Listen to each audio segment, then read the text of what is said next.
BC సంక్షేమ శాఖ మంత్రి.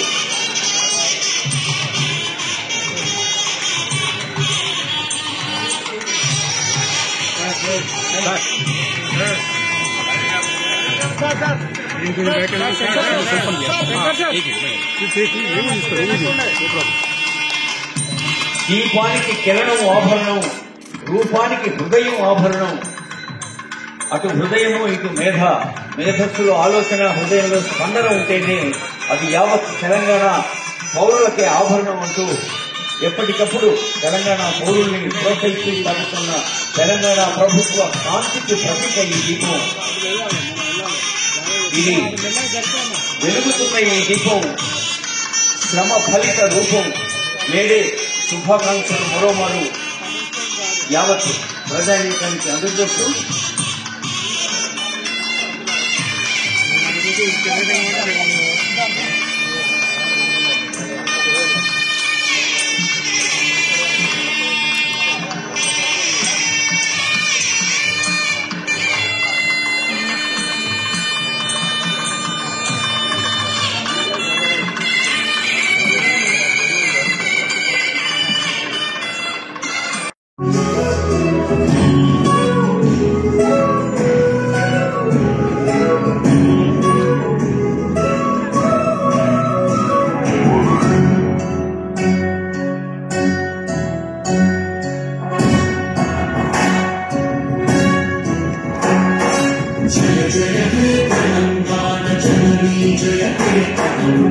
ముకోటి గొంతుకలు ఒక్కటైన చేతనం తరతరాల చరితగల తల్లే నీ రాజనం పరపరాని పిల్లలు ప్రణమిల్లిన శుభకరణం. జై తెలంగాణ, జై జై తెలంగాణ, జై తెలంగాణ, జై జై తెలంగాణ.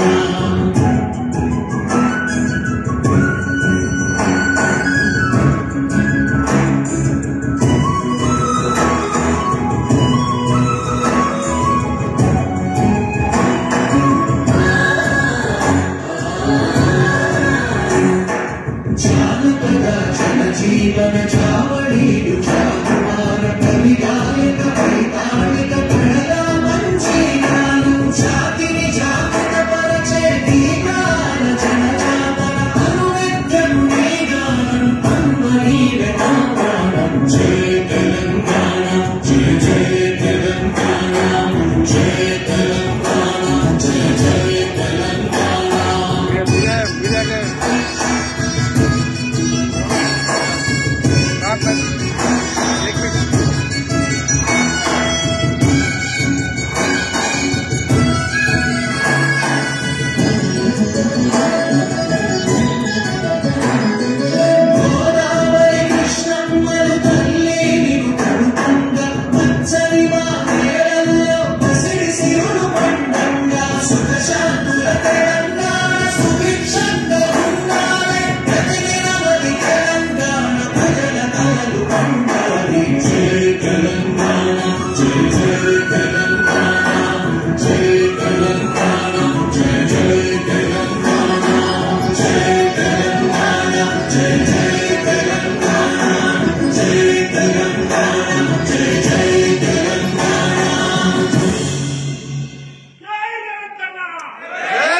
చెందుకు వెంకటేశ్వర సీఎం గారికి ఆనరబుల్ మినిస్టర్స్ కి పెద్దలకు మరోమారు స్వాగతం పలుకుతూ కార్మిక సంక్షేమం, ఉపాధి కల్పన, శిక్షణ, కర్మాగారాల విభాగం ముఖ్య కార్యదర్శి సీనియర్ ఐఏఎస్ అధికారి గౌరవనీయులు దానకిషోర్ గారి తొలి సందేశం.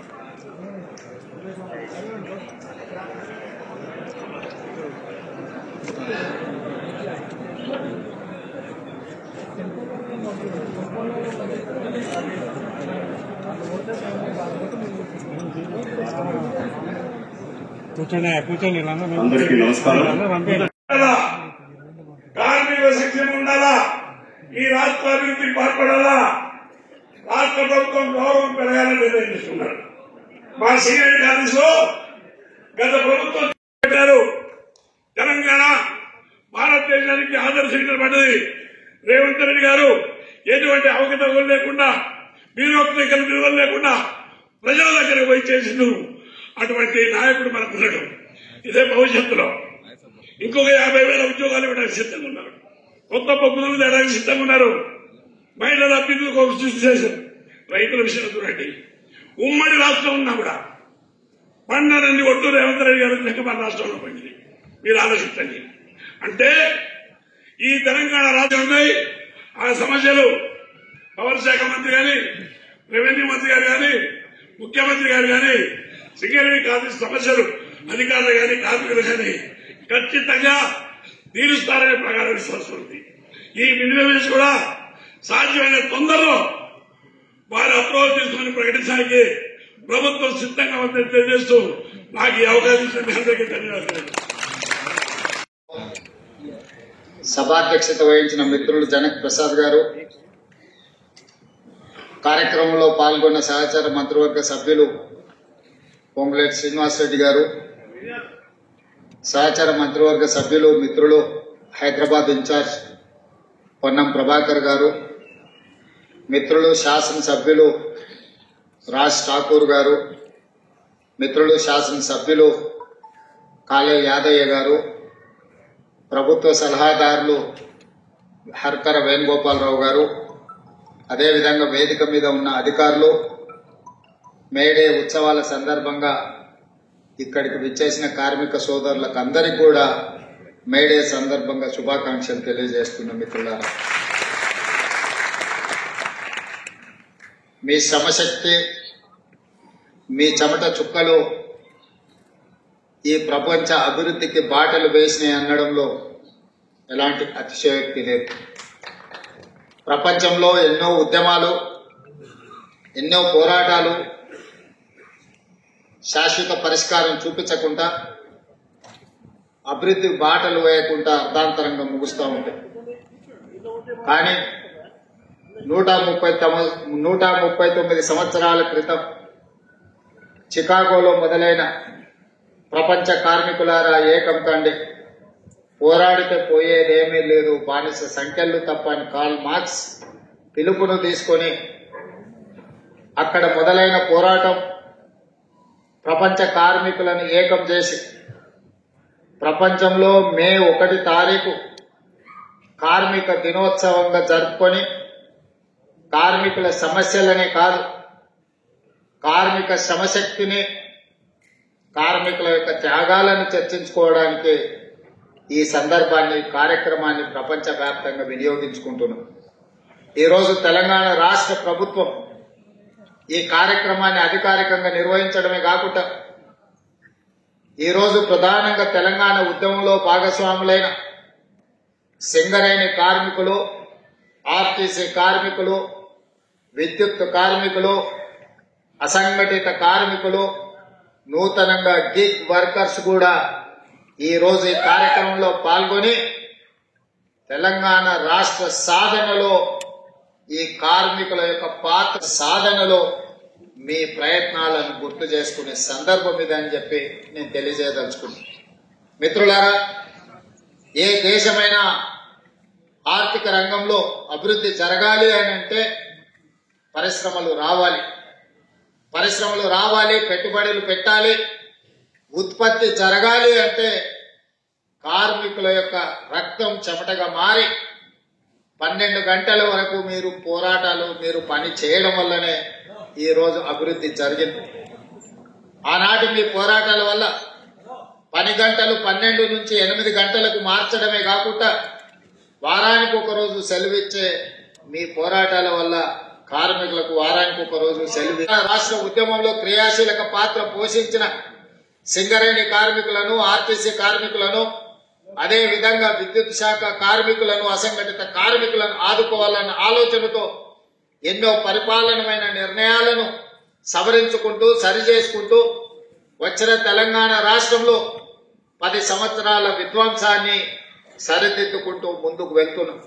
మీ అందరి సహకారం వల్ల ఈనాడు తెలంగాణ రాష్ట్రంలో మనము ఇన్ఫ్లేషన్ తక్కువ ఉన్న రాష్ట్రము, దేశంలోనే తెలంగాణ నెంబర్ 1 గా నిలబడ్డది. ఇవాళ మీ సహకారం వల్లనే దేశంలోనే అత్యున్నత ప్రమాణాలు కలిగిన పోలీస్ వ్యవస్థ మొదటి స్థానంలో తెలంగాణ రాష్ట్రం నిలబడ్డది. నిరుద్యోగ సమస్యను పరిష్కరించిన రాష్ట్రాలలో మొట్టమొదటి రాష్ట్రం. ఇతర రాష్ట్రాలే కాదు, ప్రపంచంలోనే ప్రతి దేశం నిరుద్యోగ సమస్య పెరుగుతున్న సందర్భంలో 8.8% నుంచి 6.2% నిరుద్యోగ సమస్యను తగ్గించి దేశంలోనే మొదటి స్థానంలో తెలంగాణ రాష్ట్రం నిలబడ్డది. అంటే దాంట్లో మీ శ్రమ ఉన్నది, మీ కృషి ఉన్నదని చెప్పి నేను ఈ సందర్భంగా తెలియజేస్తున్నాను. ఒకనాడు నష్టాల బాటలో ఉండి ఆత్మహత్యలు జరుగుతున్న ఆర్టీసీ ఈ రోజు లాభాల బాటలో నడిచి మీ జీతాలు మీరు ఇచ్చుకోగలిగిన స్థాయికి ఈ రోజు ఆర్టీసీ చేరుకున్నది అని అంటే ఈ రోజు మీ శ్రమ, మీ కృషి ఎంతో ఉన్నది. అదేవిధంగా సింగరేణి సంస్థ లాభాలలో నడవడమే కాదు, ఈ రోజు ఈ వేదిక మీద జనక్ ప్రసాద్ గారు ఉన్నారు, మిగతా నరసింహారెడ్డి గారు, చాలా మంది సింగరేణి కార్మిక నాయకులు ఉన్నారు, ఇక్కడ సింగరేణి కార్మికులు ఉన్నారు. ఇప్పటి వరకు ఎప్పుడైనా మీ కాంట్రాక్ట్ అవుట్ సోర్సింగ్ కార్మికులకు బోనస్ ఎప్పుడైనా ఇచ్చిందా? మొట్టమొదటిసారి మన ప్రభుత్వం అవుట్ సోర్సింగ్ కార్మికులకు కూడా 5,000 రూపాయల బోనస్ ఇచ్చి మీ లాభాలలో మీకు వాటాలుగా మార్చి మిమ్మల్ని గుర్తించిన ప్రభుత్వం ఇది కాదా? సింగరేణి కార్మికులకు 1,90,000 బోనస్ ఇచ్చిన మాట నిజం కాదా? ఈ రోజు ఏదైనా అనుకోని పరిస్థితుల్లో ప్రమాదం జరిగితే 1 కోటి రూపాయలు సింగరేణి కార్మికులకు బీమా పథకాన్ని అమలు చేయడమే కాకుండా మీ అవుట్ సోర్సింగ్ కార్మికులకు కూడా ఏదైనా జరిగితే 50 లక్షల రూపాయల బీమా పథకాన్ని మన రాష్ట్ర ప్రభుత్వం తీసుకొచ్చిన విషయం మీకు అందరికీ తెలుసు కదా.